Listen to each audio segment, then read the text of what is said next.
Ketika disita 1.600 hektar, berarti semua proyek itu berada di atas lahan negara, lahan hutan lindung. Artinya apa? Ini merampas lahan negara. Jadi aparat dan pejabat itu kami sering menyebutnya, kan banyak ya pejabat aparat kita itu menjadi ternaknya aguan. Alih-alih dia itu bekerja untuk pekerjaan dia justru malah hadir di acara CSR-nya PIK 2 gitu. Oh, Reza Mantofani ini gitu loh. Makanya kawan-kawan di lapangan ini gedek ya sama Reza, ini gimana bukannya nolongin rakyat malah backingin aguan gitu. Jam Intel hadir di acara pembagian CSR ya. Aguan, grup Agung Sedayu. Modus operandi aguan agar dia lepas dari risiko hukum, dia membuat sejumlah korporasi di bawah. Sehingga kalau ada resiko yang kena korporasi dan dia tidak termasuk pemegang saham atau pemegang kendali di korporasi, dia pegang di induknya. Saya ingatkan para purnaweran jenderal-jenderal baik di TNI maupun polisi, sudahlah Pak, janganlah mau menjadi herder oligarki. Carilah uang yang halal. Karena kita tahu Anda ditempatkan di situ bukan karena Anda paham akan bisnis itu, bukan. Anda nggak paham sama sekali bisnis itu. Tetapi Anda ditaruh di situ agar Anda bisa menjadi centeng untuk berbenturan dengan kami, rakyat.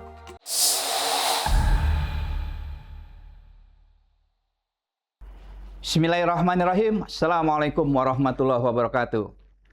Kawan-kawan, pemirsa, pejuang obor rakyat di seluruh dunia, di tengah ingar-bingar bencana yang melanda Indonesia, wabil khusus yang terakhir hari-hari belakangan ini adalah kebakaran hutan di Pulau Kalimantan. Asapnya kita ekspor ke negara tetangga. Jadi kita bukan hanya mengekspor tenaga kerja wanita atau sekarang disebut sebagai PMI, pekerja migran, tapi juga mengekspor asap. Di luar persoalan itu semua, ternyata kita nggak boleh lupa, di dalam negeri kita masih banyak PR yang tidak boleh dilupakan. Salah satunya yang cenderung sudah mulai dilupakan itu adalah persoalan PIK, Pantai Indah Kapuk 2, yang beberapa waktu lalu itu sempat menyedot persoalan karena di era Presiden ke-7 Joko Widodo entah mengapa PIK ini masuk dalam PSN. PSN itu Program Strategis Nasional. Akibatnya apa? Karena berstatus PSN, PIK dengan semena-mena bisa mengakuisisi lahan rakyat dengan harga yang sangat murah tanpa perlawanan, hanya Rp50.000 per meter. Kalau rakyat nggak mau, duitnya dititip di pengadilan, tanahnya tetap diambil. Itulah kejahatan status PSN. Nah, ternyata persoalan, walaupun status PSN-nya sudah dicabut oleh rejim Pak Prabowo, alhamdulillah, tapi ternyata PIK 2 ini masih menyisakan banyak masalah. Nah, ini di studio, di markas besar obor rakyat, pada episode kali ini sudah kedatangan lagi ini sahabat obor rakyat. Ini satu kampung dengan saya di Lampung, Kiai Ahmad Hosinuddin. Ini adalah, saya nggak tahu, beliau ini pengacara atau aktivis anti korupsi atau aktivis anti aguan. Nah, selamat datang Pak Kiai. Iya, sama-sama. Di markas obor rakyat. Iya. Pak Kiai AK, ya kan, AK itu saya senang manggil AK, bisa nembak gitu. Saya lihat Anda belakangan ini bergeser nih dari ijazah ke aguan lawannya, ya kan. Tapi ini penting juga nih, karena ternyata PIK 2 ini kan ternyata banyak masalah dan banyak korban, rakyat kecil menjadi korban.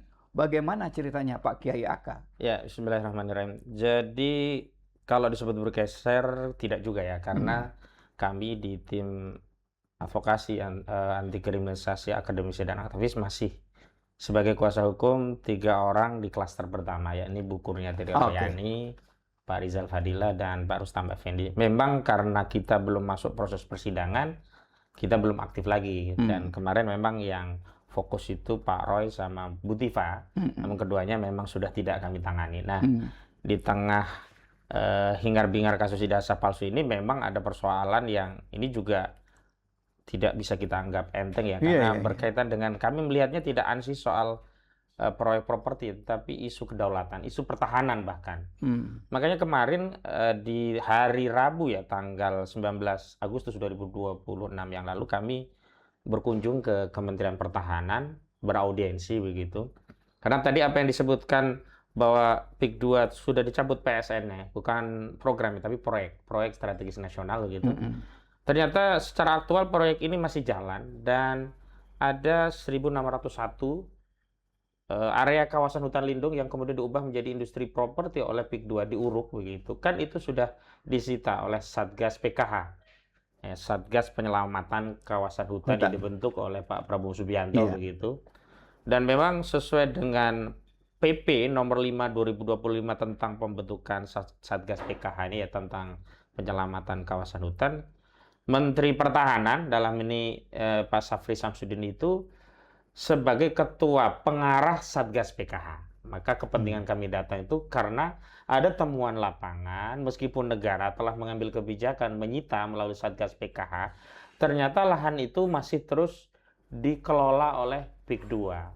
Dan belakangan kami mendengar informasi PIK 2 tidak ridho dalam tanda petik ya, lahan itu disita begitu saja dan mengupayakan manuver untuk mengelola kembali lahan itu dengan modus dikerjasamakan untuk proyek perumahan rakyat. Ya kita tahu kalau modusnya proyek perumahan rakyat ya melalui Menteri Perumahan Rakyat, dan kita tahu lah Marwara Sirait itu kan ya menterinya Aguan, bisa kita sebut begitu. Titipan Aguan. Ya, titipan Aguan. Jadi di kabinet. Jadi bisa lebih kepada menteri yang kepentingan Aguannya yang lebih dahulu kan ketimbang kepentingan bangsa dan negara. Nah, karena ini awalnya tanah negara, kewenangannya Kementerian Kehutanan, maka tidak boleh 1.601 hektar ini diberikan lagi kepada swasta dengan modus apapun.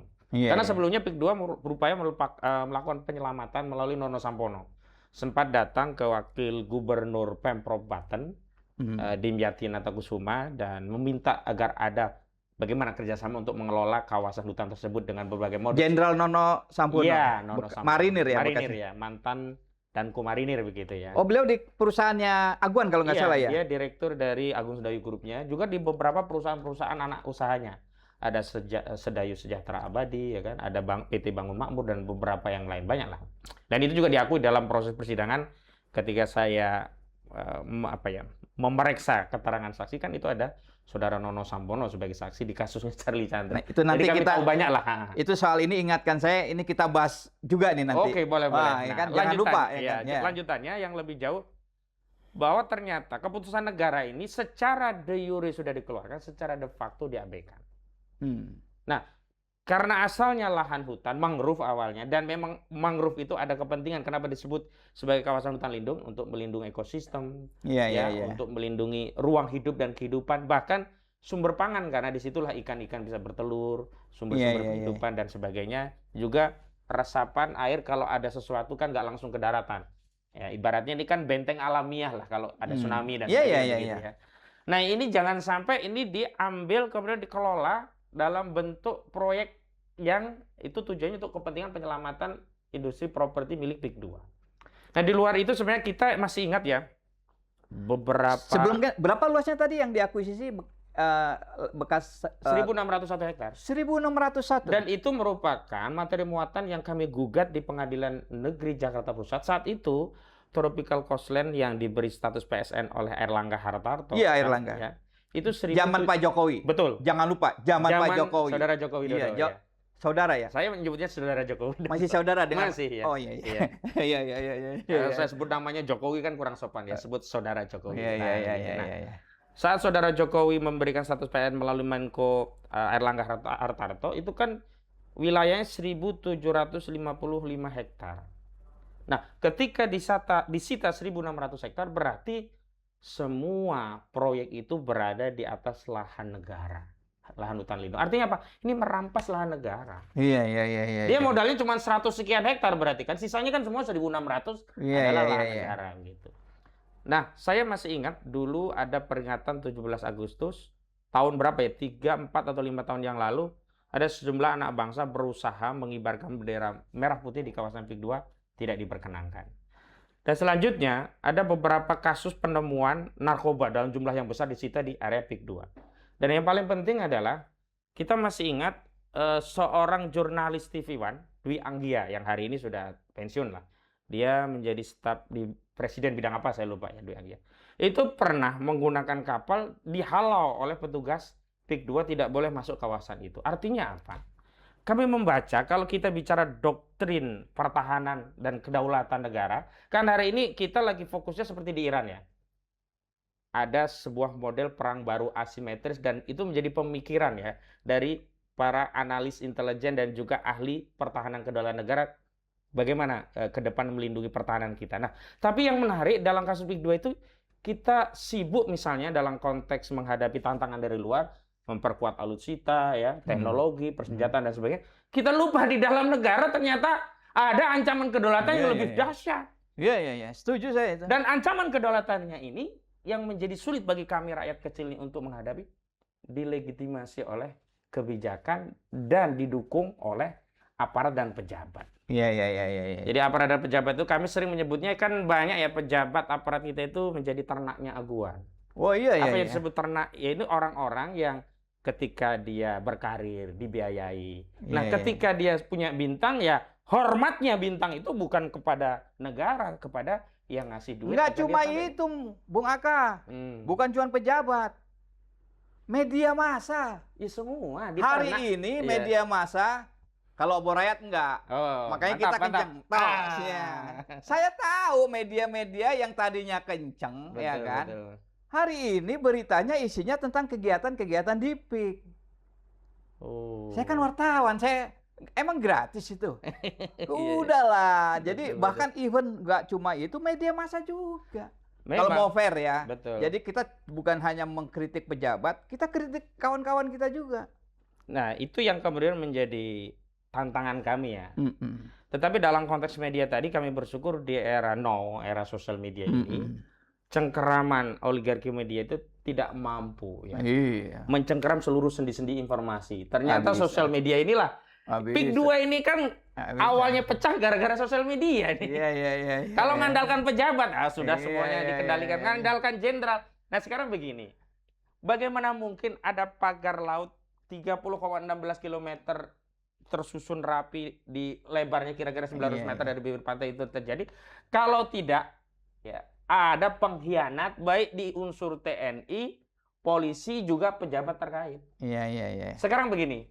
Yang lalu kan sudah ada ya kan putusan pengadilan yang menghukum ya kasus pagar laut, korupsi pagar laut itu Arsin Kades Kokot, Ujang Karta dan 2 lainnya itu 3,5 tahun dan denda.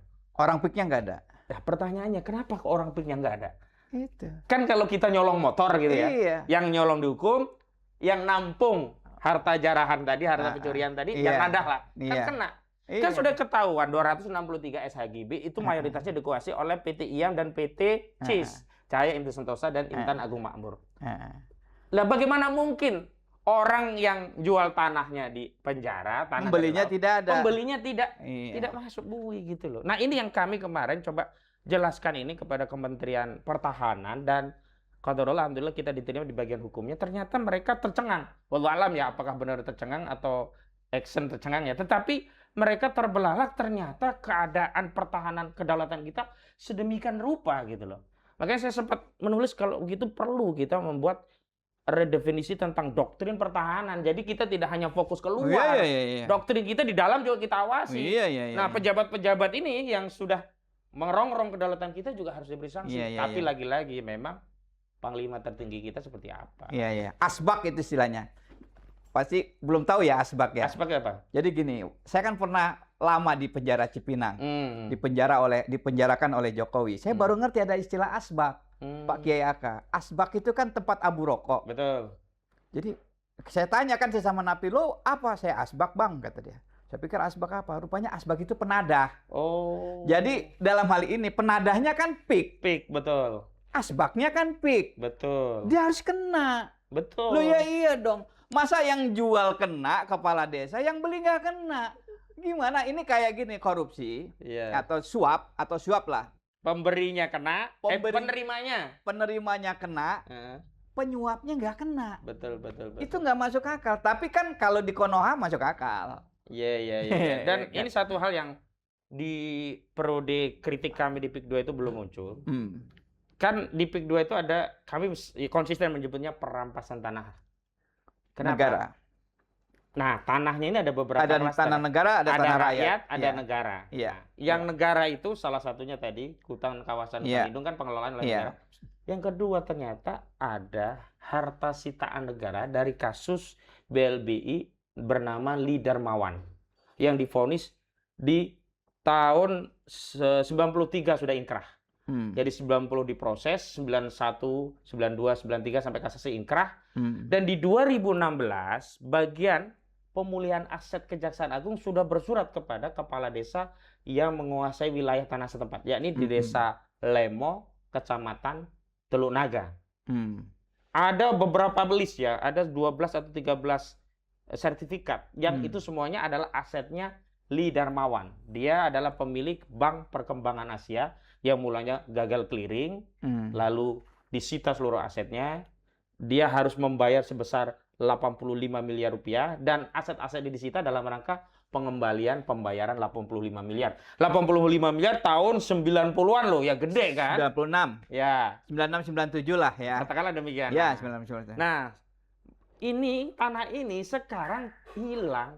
Makanya saya di beberapa media itu saya spill nama Jaksa Agung Muda bidang intelijen, Reda Mantovani. Oh. Karena apa? Harusnya bidang intelijen Kejaksaan Agung tahu ada aset negara, bahkan sitaan Kejaksaan Agung sendiri. Kenapa hilang? Kenapa sekarang menjadi kawasan PIK 2? Berarti kan yang dirampas bukan hanya tanah rakyat, bukan hanya wilayah pagar laut, bukan hanya wilayah tropical coastline, tetapi juga tanah negara, sitaan negara. 101 hektar. Itu kewenangan Jam Intel. Jam Intel kan yang harus tahu kan data-data itu. Tapi Jam Intel punya atasan. Ya, atasan juga iya, tetapi setidaknya Jam Intel harusnya alih-alih dia itu bekerja untuk pekerjaan dia justru malah hadir di acara CSR-nya PIK 2 gitu. Oh, Reza Reza Mantovani ini gitu loh. Makanya kawan-kawan di lapangan ini gedek ya sama Reda ini, gimana bukannya nolongin rakyat malah backingin Aguan gitu. Jam Intel hadir di acara pembagian CSR ya. Aguan, Grup Agung Sedayu. Grup Agung Sedayu. Iya. Apa ya alasan Jam Intel hadir ya? Yang jelas kan relevansinya apa ya? Secara formal memang ada kaitannya, tetapi secara material harusnya dia fokus kepada tugas pokok fungsi dia sebagai jaksa intelijen negara, mengumpulkan informasi berkaitan dengan tugas Kejaksaan Agung. Salah satunya adalah untuk mengeksekusi barang yang itu disita bukan oleh institusi lain loh, Kejaksaan Agung sendiri. Iya. 2016 sudah ada suratnya. Iya. Enggak, kalau menurut saya gini loh, kalau misalnya Menteri Sosial Saiful Ipul datang ke penyerahan CSR-nya Agung Sedayu masih masuk akal saya.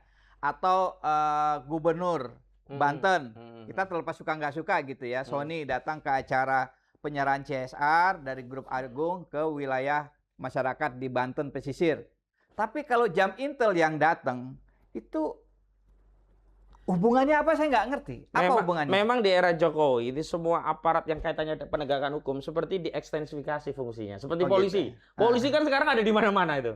Termasuk jaksa ini gitu. Cuman dalam konteks ini, oke lah kalau dia dalam forum tersebut karena ada jaksa di wilayah yang dia kemudian diberi amanah untuk bicara, oke lah silakan. Tetapi tugas fungsi dia untuk menyelamatkan aset yang sudah disita oleh Kejaksaan Agung tetap harus jalan. Harusnya itu jalan. Dan saya juga bertanya kenapa Dasko? Kan kita sering ya kalau lihat Dasko dari Gerindra juga bicara tentang masalah rakyat, sebentar dia langsung kompres, sebentar dia langsung ngasih statement tentang posisi DPR seperti apa. Tapi urusan PIK 2 nggak ada yang bersuara, PIK 2. Dasko nggak suara. Lalu kita bertanya, jangan-jangan Dasko ini bagian dari ternak Aguan? Kan kita bertanya. Jangan-jangan. Iya, jangan-jangan. Kenapa? Ya. Saya pernah bilang di lapangan saat itu kita konsolidasi dengan tokoh-tokoh yang ada di Banten. Saya itu ada Purnawirawan. Statement begini memang. Pokoknya Pak, jenderal-jenderal yang tidak bersuara untuk mengkritik Aguan, bicara masalah kedaulatan, berarti dia sudah makan duitnya Aguan. Sestet begitu. Langsung waktu itu kan ada 2 jenderal ya, Purnawirawan tapi ya. Sunarko. Jadi, Pak Sunarko sama Pak Samsul Jalal. Oh enggak lah kita, enggak Pak Narko, Pak Samsul enggak mungkin. Orang Pak Samsul Jalal sama Pak Narko paling kenceng pada Aguan. Saya cuma nyindir mereka yang diam. Apalagi yang bicara membelain Aguan. Makanya saya kan sempat nulis, Nono Sampono itu pengkhianat. Termasuk Hendro Priyono itu pengkhianat. Dia kan yang pasang badan saat awal-awal kasus ini rame. Justru yang muncul Hendro Priyono.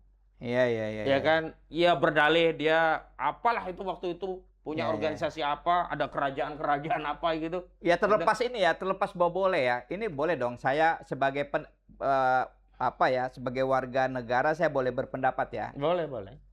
Bahwa saya menyayangkan, walaupun boleh, seorang jenderal Purnawirawan TNI atau polisi ya kan setelah pensiun dia bekerja di oligarki, saya agak sedih.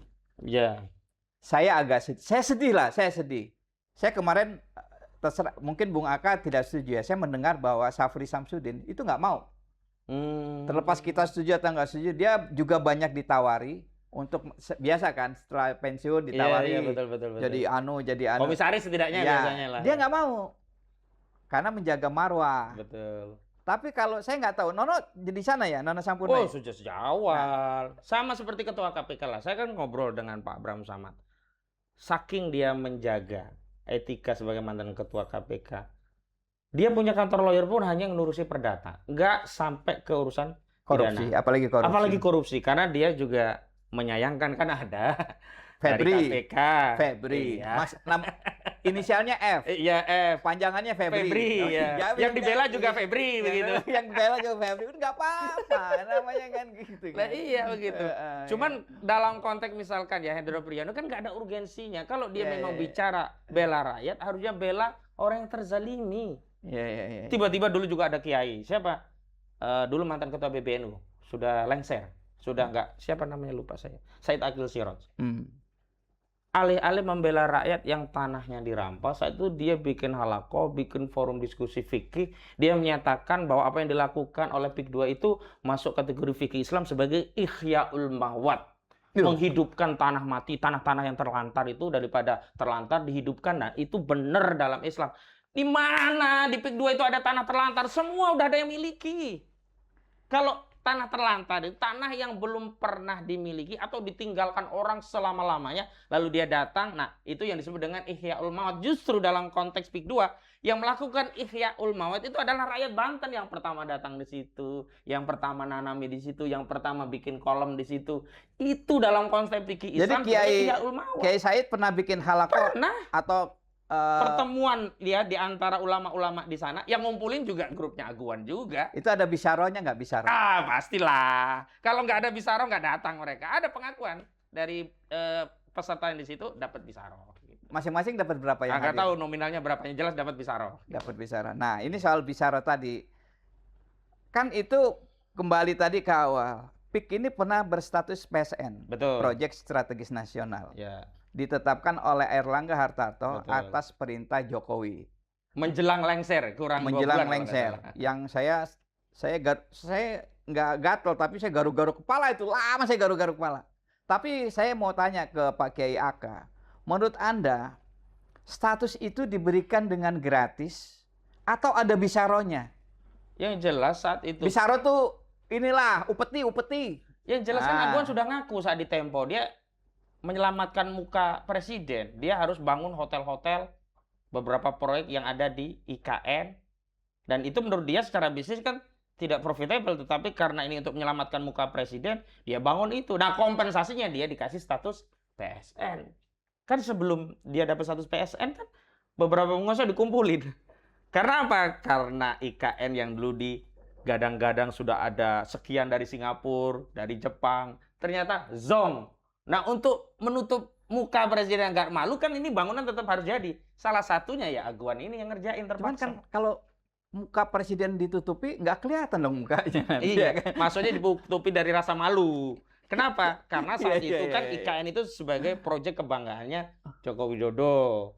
Dia pengen gunting pita sebelum lengser. Nah, ya oligarki ini kan ya, lo bisa apa gitu. Nah, saat wawancara di Tempo kan Aguan. Tapi ini sakti memang Aguan ini. Kalau nggak salah dia itu kan pernah hampir ditangkap KPK atau apa ya? Pernah jadi tersangka dikasih ya? reklamasi. Dia udah tersangka belum itu? Belum, sempat jadi saksi. Nah, saya tidak sebut nama, ada petinggi KPK juga dendam gara-gara kasus itu juga. Apa gimana tuh ceritanya?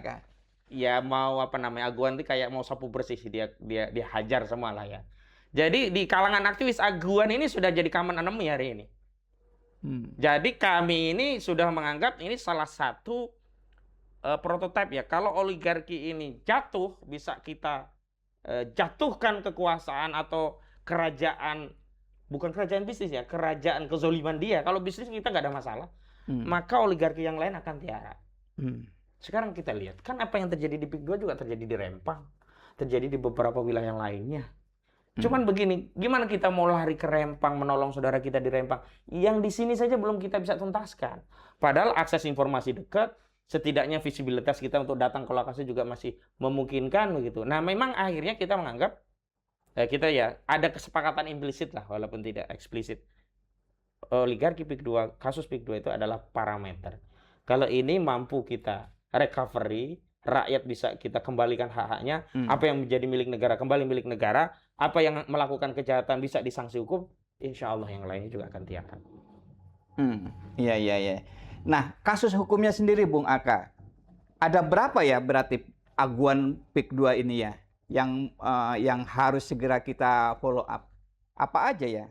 Ya, memang ada banyak ya kasus ya. Pertama terkait pertanahannya. Yang pertanahan yang 1.600 hektar itu. Pertanahan itu ada beberapa klaster ya. Klaster pertama tanah-tanah rakyat yang dibeli secara paksa dengan harga yang tidak manusiawi.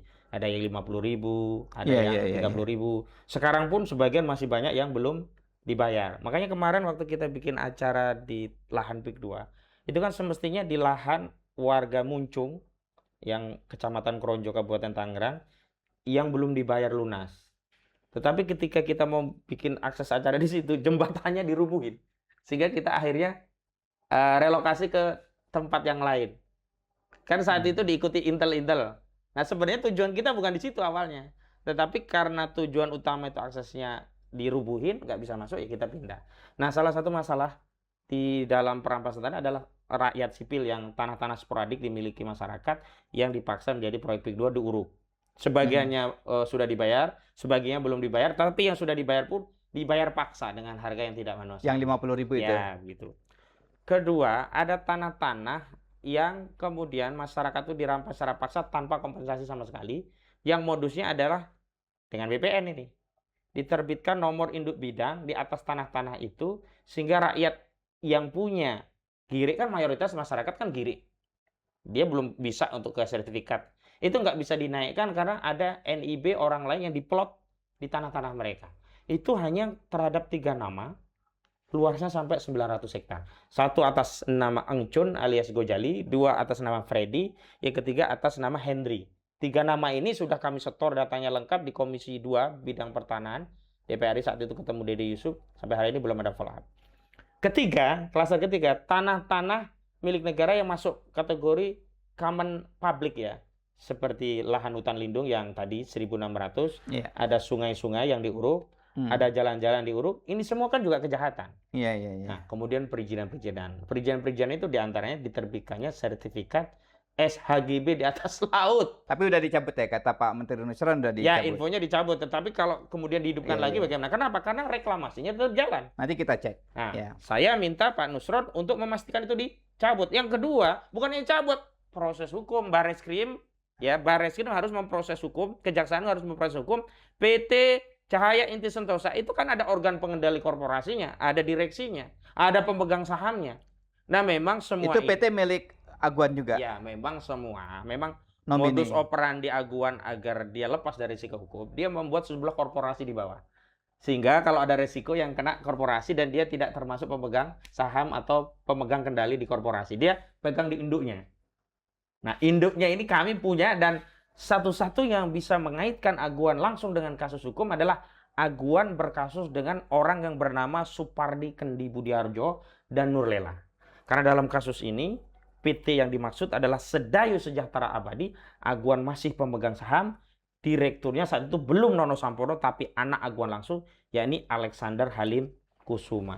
Dan sudah ada pemeriksaan berkas-berkas pada periode yang lalu, tinggal naik sidik. Tetapi ada intervensi kekuasaan. Akhirnya korban yang lapor justru jadi terlapor dan jadi terpidana. Siapa namanya? Supardi Kendi Budiarjo. Supardi. Nah, ini sekarang terpidana beliau? Dia sudah keluar sekarang. Nah, kasus ini satu-satunya kasus yang bisa ngejar Aguan secara berapa pribadi. Luas tanah yang di 1 hektar di daerah Cengkareng. Oke. 1 hektar kalau di Cengkareng kan gede. Iya, berapapun. Iya. 2 giri. Dan memang begini ya. Oligarki properti itu berkumpul untuk menghilangkan hak rakyat dan mereka mudah mengendalikan. Salah satunya apa? Pertama, Undang-Undang Cipta Kerja. Kemudian follow up-nya di bidang belit pertanian diterbitkan PP nomor 18 tahun 2021. Di mana di situ disebutkan bahwa apa namanya, gire, kekitir itu tidak lagi menjadi bukti kepemilikan, hanya petunjuk, hanya diberi waktu 3 tahun. Nah, sekarang ini sebenarnya sudah tidak berlaku, sudah habis. Nah, ini yang menjadi modus operandi mereka mau ngerampok itu ya tinggal datang ke BPN, bikin plotting, rakyat sudah nggak ada hak. Nah, rakyat kalau ada apa-apa, silakan gugat ke pengadilan. Gugat pengadilan yang mereka yang menang, mereka yang menguasai. Omnibus Law atau Cipta Kerja itu jahat ya? Jahat sekali. Belit ketenagakerjaan jahat, belit pertanahan jahat, sampai belit otonomi daerah itu, pemimpin daerah itu jengkel juga karena kewenangannya banyak ditarik pusat. Iya. Itu kan Cipta Kerja semua itu. Ini Aceh mengibarin bendera ini gara-gara Cipta Kerja. Oh. Gara-gara kewenangan Aceh ditarik sebagian. Iya, untuk menerbitkan izin tambang-tambang rakyat diambil oleh Bahlil. Iya, betul, tarik pusat memang. Ditarik pusat, padahal di Undang-Undang Otonomi Khusus Aceh itu jelas itu kewenangan Aceh. Makanya filosofis Undang-Undang Cipta Kerja itu keliru. Yang benar adalah cipta investasi, atau yang paling benar adalah cipta pelayanan oligarki. Karena apa? Untuk memudahkan oligarki usaha bisnis, tenaga kerjanya dibikin murah, izin-izin dibikin mudah untuk mereka, pajak-pajaknya diturunin, bahkan ada ya gratis pajak selama dia investasi. Terus ada kawasan ekonomi yang ya sekarang bukan nih, kawasan ekonomi kreatif siapa yang mengembangkan? Kan oligarki. Siapa yang punya keuntungan? Nggak bayar pajak beberapa tahun. Mereka juga. Kita nggak mungkin kita bisnis bikin kawasan ekonomi kawasan ekonomi khusus. Kawasan ekonomi khusus coba cek saja itu ya di Belit, PSN, semua rata-rata yang menguasai adalah perusahaan-perusahaan oligarki. Jadi begini, saya simpulkan, PSN itu bukan proyek strategis nasional, tapi proyek perampasan lahan rakyat untuk menjadi asas bisnis oligarki. Tergantung asas bisnis mereka itu apa. Ada yang jadi kawasan ekonomi khusus, ada yang jadikan pabrik, ada yang industri pertanian, ada yang industri perkapalan, misalkan dermaga dan sebagainya, termasuk industri properti. Iya. Kalau di PIK 2 itu, Pak Kiai Aka itu ownernya selain Aguan siapa ya? Di PIK 2 itu atau di PIK lah. Ya, pemegang saham utama ya Aguan dan anak-anaknya saja. Ada satu keponakan yang nama Elon Kusuma.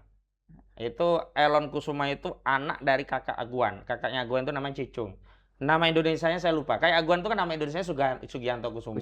Ya, Kusuma bukan Kusumo. Iya. Kalau kakaknya itu Kusumo ya, karena punya anak namanya Elon Kusumo. Nah, Elon Kusumo itu salah satu pemegang saham juga di kasus yang ditangani oleh Soekardi Kendi Budiharjo di Sedayu Sejahtera Abadi.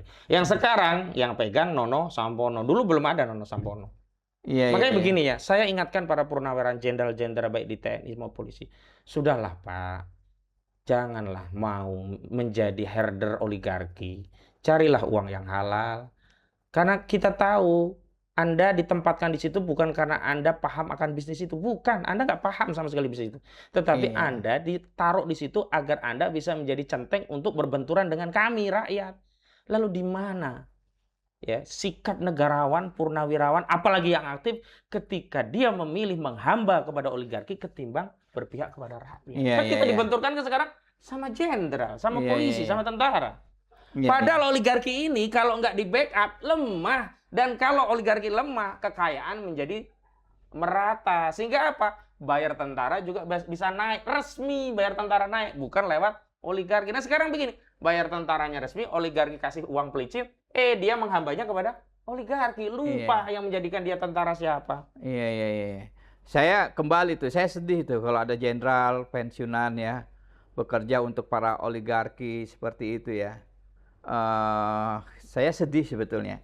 Sedih, bagaimanapun juga sebetulnya mereka itu kan berhutang kepada Indonesia ya, kepada Republik ya. Betul. Tapi setelah mereka besar menjadi jenderal ya, mereka sudahlah, mereka dengan kata lain menjadi, dengan kasar nih ya, jadi pembantunya, atau kalau yang lebih kasar lagi jadi jongosnya oligarki lah sebetulnya. Betul. Saya sedih sebetulnya. Saya terlepas ini, saya respect, saya mendengar dari kemarin dari Pak Said Didu bahwa Bang Said Didu di sini. Iya. Beliau bercerita, Safri itu nggak pernah mau jadi komisaris di perusahaan oligarki ini. Ditawarin banyak pasti kan, nggak pernah mau. Itu satu hal. Nah kalau backingnya Aguan begitu kuat hari ini siapa ya Pak Kiai Aka ya? Masih ada nggak sih? Backing tetap kekuasaan lah. Kalau siapa hari? Kalau masih saya ada. baca kekuasaan utama enggak ya, tapi kan pilar-pilar kekuasaan kan banyak. Dia Hmm. masih memaintain itu. Karena begini ya, orang-orang seperti Aguan ini beternak pejabat aparat itu lama. Bahkan dia tidak langsung yang bintang, masih yang kecil pun mereka maintain. Sehingga akarnya kuat. Oke, katakanlah hari ini pucuk pimpinannya nggak dia kendalikan penuh. Tetapi ring 2 ring sekitarnya masih dia kuasai. Itulah yang mengapa hari ini polisi tidak berani menetapkan tersangka PT yang menerima manfaat dari sertifikat yang diterbitkan karena perampasan yang dilakukan oleh Arsin.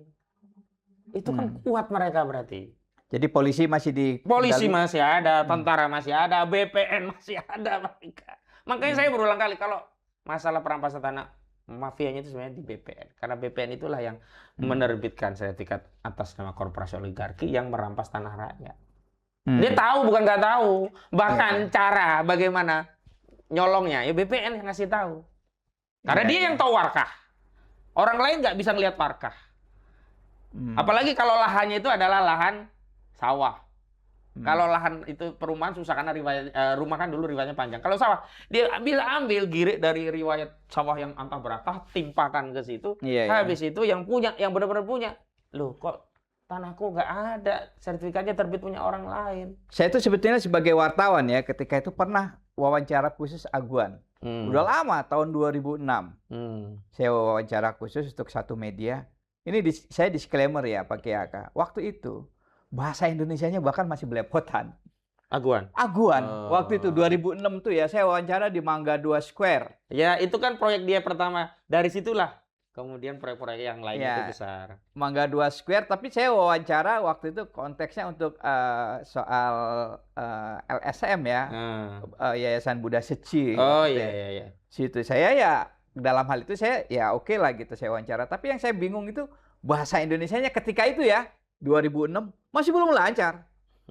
Belepotan. Dan dia hari ini menjadi oligarki yang begitu kuat. Itu gimana caranya ya? Iya, saya pikir setiap orang kalau ikhtiar akan dapat apa yang dia upayakan lah. Dan hari ini pun dengan filosofis yang sama, kami berkeyakinan begitu. Kalau kita berjuang sungguh-sungguh membersamai rakyat, ya kita bisa gulingkan oligarki dan mengembalikan kedaulatan republik ini. Sehingga kedaulatan milik negara itu bisa benar-benar membagi harta di tengah-tengah rakyat itu secara adil. Kalau sekarang apa? Terakumulasi harta itu semuanya di oligarki. Enggak, ini saya bukan rasis ya, tapi ini perlu disampaikan. Terserah saya apa konsekuensinya, saya siap. Tapi kita fair ya, obor rakyat bersikap fair. Coba sebutkan 10 konglomerat terhebat di Indonesia. Kelompoknya dari kelompok yang sama. Betul. Ada pribumi lah 1-2. Pribumi mungkin Khairul Tanjung ya. Ya, kalau sekarang Haji Isam paling lah Haji Isam sekarang ya alhamdulillah lah ada nama dulu Haji Isam. Abu Rizal Bakri tapi udah lama juga sekarang. Ya, Ical mungkin. Tapi kalau yang lain ini nomor 1 sampai nomor 8 gitu ya. Saya nggak tahu Khairul Tanjung di nomor berapa. Ini semua kelompok mereka. Betul. Menurut saya ini nggak sehat. Nggak sehat. Dan mereka kelompok itu juga harus sadar bahwa itu nggak sehat dan bisa menimbulkan sentimen negatif gitu. Sudahlah, berbagilah gitu loh. Sudah saatnya menurut saya ya. Anda setuju nggak itu berbagi? Ya bukan berbagi ya, itu kan kejahatan ya, harus kembalikan dong. Kalau berbagi kan seolah-olah kita memelas kebaikan mereka. Ini kan kejahatan. Kenapa? Semua konsesi yang mereka miliki itu bukan dengan cara yang benar-benar halal gitu. Dan yang membuat mereka mungkin bisa lebih kaya raya dari ya pribadi-pribadi pribumi dan muslim kan mereka nggak kenal halal haram, nyuap dan sebagainya. Sekarang konsesi-konsesi aja. Kan kemarin Satgas PKK sudah di atas 3 atau 4 juta lahan kan diambil alih. Itu kan berapa? Itu dari mana? Itu kan hasil dari izin yang mereka perluas dari surat izin mereka. Misalkan konsesinya mereka cuma 200 hektar. Dia ngelolanya sampai 500, yang 300 ini diambil. Dikumulasi udah 3 juta lebih tuh oleh Satgas PKK. Lah kalau begini masa kita bilang berbagi? Enggak, dia kejahatan. Mereka melakukan kejahatan, kembalikan. Sita. Ya, sudah disita. Nah, tidak lanjutnya dong. Jangan sampai disita, didiemin, habis itu apa? Hampir kayak pagar laut. Ingat nggak awal pagar laut? KKP kan begitu gagah, rame. Taruh cuman apa? Spanduk. Habis itu kita marah. Akhirnya Presiden perintahkan Panglima. Panglima konon tidak bergeming. Langsung intervensi langsung ke Kasal. Baru Kasal kirim pasukan untuk cabut pagar laut. Kan itu setelah kita ribut. Awalnya kan cuma dikasih spanduk di atas ini pagar ini disita oleh Kementerian Kelautan dan Perikanan. Hari ini pun juga begitu. Satgas PKH hanya ngasih pelang sita.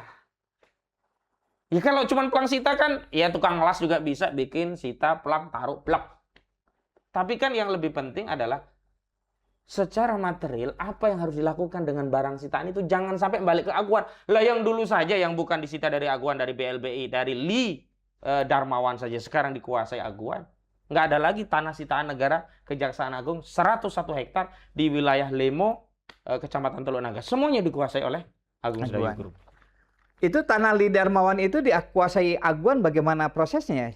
Jadi modusnya aguan seolah-olah sudah punya sertifikat, biasalah transaksi dengan orang-orang yang diambil dari peristiwa yang lampau. Lalu dibuatlah penggugat pihak lain seolah-olah menggugat aguan, menggugat BPN. Karena dia mengklaim punya tanah itu. Lalu penggugat ini kalah. Karena penggugat ini kalah, maka seolah-olah ini sah. Padahal tanah itu di atas tanah yang disita oleh Kejaksaan Agung. Jadi di sini Anda terang-terangan menyebut Kejaksaan Agung terlibat kerjasama. Ya setidaknya dia membiarkan tanah sitaan negara dikuasai oleh oligarki PIK 2. Itu kejahatan. Kejahatan itu ya bisa dengan aktif, bisa juga dengan membiarkan kejahatan terjadi. Padahal kewenangan ada pada dirinya, dia harus bertanggung jawab agar sitaan negara itu kembali kepada negara. Peristiwa akuisisi ini atau gugat-menggugat itu kapan ya Pak Kiai Aka? Sudah lama ya, 2016 ke sana lah. 2016 ya. Sudah lama gitu ya. Iya. Jelas bahwa kan memang saya tahu bahwa aset-aset sitaan BPN itu memang dikelola sebetulnya memang kejaksaan terlibat lah di situ kan. Memang ada perusahaan PPA, perusahaan pengelola aset di situ. Betul.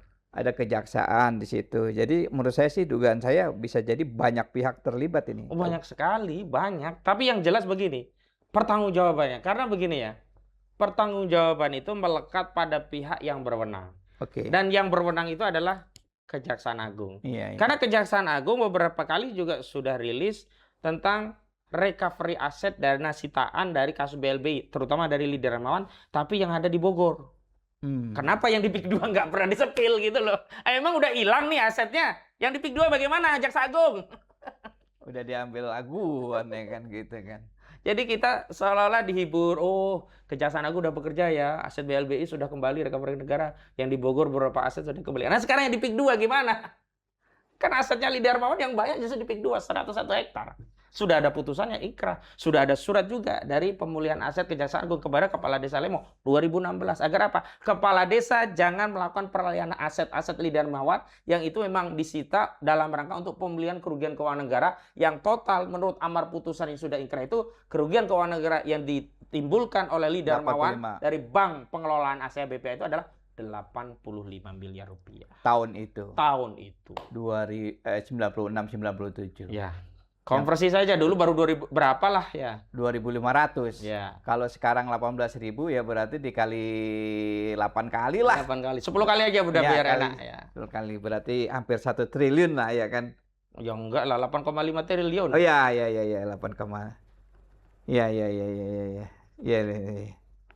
Iya. Udah jangan pusing lah, nanti kita selip lidah lagi ngitung-ngitung nanti jadi ketawa. Iya. Tapi ini nih soal kesaktian aguan nih. Kan aguan ini tadi kita sudah spill sempat hampir jadi tersangka di KPK. Saya inget tuh. Iya, jadi saksi waktu itu ya. Iya, tapi udah hampir tersangka. Ini sakti juga ya, hebat juga dia nggak jadi. Kalau saya lihat KPK bisa masuk angin juga gitu. Iya, kalau saya lihat begini, ada filosofi yang mengatakan setiap orang ada masanya, setiap masa ada orangnya. Iya. Iya, orang itu akan ketemu pengapesannya. Ya mungkin saat itu ya masih bagus lah, masih istilahnya masih beruntung lah mungkin ya. Tapi kan orang tidak selamanya akan selalu menemui keberuntungan, ada pengapesannya ya.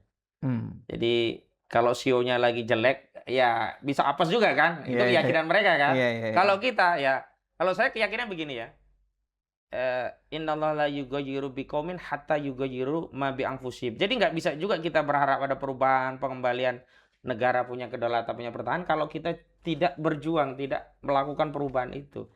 Dan apa yang kami lakukan di Kementerian Pertahanan kemarin itu kami harapkan adalah sinyal dari kita, civil society, kepada pemerintah negara bahwa kita siap loh memberi dukungan penuh untuk memberantas oligarki. Kita siap loh untuk mengembalikan kedaulatan negara ini. Ayo ambil tindakan, nggak usah ragu. Dan kalau ada tindakan itu kemudian dianggap sebagai represif, ayo kita hadapi bareng-bareng. Nah, makanya kemarin tim kami ya, Pak Samsir Jalil ya, Pak Medi Juniarto, Bu Susi Susiasi, Bu Kurniati Rorani, tim kami, kita siap. Yuk kita data bareng-bareng, yuk kita cek lagi lapangan. Kalau nggak percaya, ayo kita lihat di PIK 2 bahwa kenyataannya tanah itu dikelola PIK 2. Siap kita dampingi negara biar ada saksi dari kita civil society bahwa memang ada pembangkangan yang dilakukan oleh PIK 2 gitu.